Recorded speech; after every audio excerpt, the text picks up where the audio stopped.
কখনো কি মনে হয়েছে আপনি জানেন কি করা উচিত, তবুও সেটা করেন না? স্বপ্ন আছে, পরিকল্পনাও আছে, কিন্তু জীবন যেন একই জায়গায় আটকে আছে। নতুন বছর আসে, নতুন সিদ্ধান্ত নেওয়া হয়, আর কয়েক সপ্তাহ পরে সব আবার আগের মতো হয়ে যায়। সত্যিটা একটু অস্বস্তিকর। অনেক সময় আমাদের সমস্যাটা পৃথিবী না, আমরাই। ধরুন একটা ছেলে আছে, নাম ধরি রাহুল। রাহুল অলস ছিল না, সে সত্যিই জীবন বদলাতে চাইত। নতুন স্কিল শুরু করত, গোল লিখত, মোটিভেশন ভিডিও দেখত। প্রথম কয়েকদিন সব ঠিক চলত, তারপর একদিন স্কিপ, তারপর আরেক দিন। ধীরে ধীরে হ্যাবিট ভেঙে যেত। রাতে সে ভাবত, আমার ডিসিপ্লিন নেই, আমি অন্যদের মতো না। কিন্তু আসল সমস্যা ডিসিপ্লিন না, রাহুল নিজের বিরুদ্ধেই কাজ করছিল। আমরা অনেকেই বুঝতে পারি না, আমরা নিজেরাই নিজের প্রগ্রেস নষ্ট করি। এটাকেই বলা হয় সেলফ সাবোটাজ। মানে আপনি সফল হতে চান, কিন্তু আপনার আচরণ আপনাকে পিছিয়ে দেয়। প্রথম বড় ভুলটা হলো কমফর্ট জোনের প্রতি আসক্তি। আমাদের ব্রেন সবসময় নিরাপদ ভাবতে চায়। নতুন কাজ মানেই আনসার্টেনটি, আর আনসার্টেনটি মানেই ভয়। তাই যখনই আপনি গ্রো করতে চান, মস্তিষ্ক আপনাকে কনভিন্স করে, আগামীকাল শুরু করো। এভাবেই বছর কেটে যায়।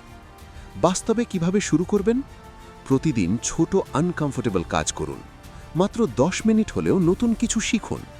ভয় লাগলেও শুরু করুন, কারণ একটা সত্যি আছে, গ্রোথ সবসময় কমফর্ট জোনের বাইরে থাকে।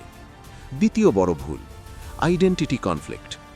আপনি মুখে বলেন, আমি সফল হতে চাই, কিন্তু ভিতরে বিশ্বাস করেন, আমি পারবো না। এই ভিতরের কনফ্লিক্ট মানুষকে থামিয়ে রাখে। আপনি কাজ বদলানোর আগে নিজের পরিচয় বদলাতে হবে। বাস্তবে কি করবেন? নিজেকে নতুনভাবে পরিচয় দিন। বলুন, আমি প্রতিদিন ইমপ্রুভ করছি। ছোট সাকসেস লিখে রাখুন।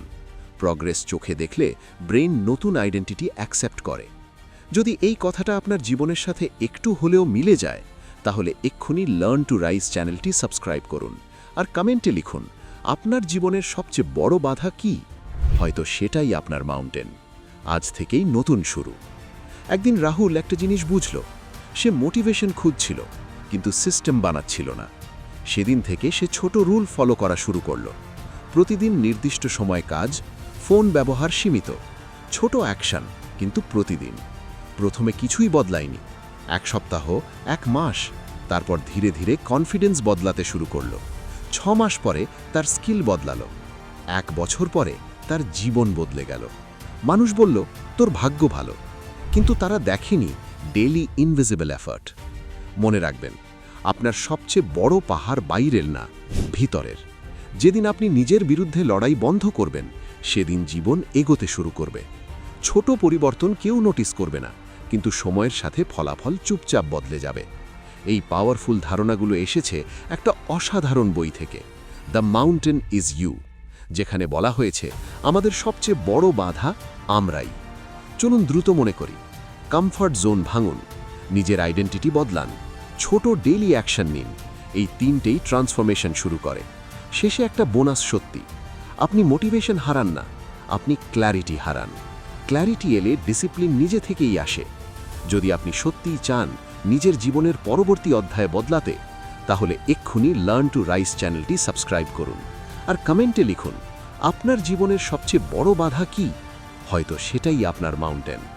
আজ থেকেই নতুন শুরু।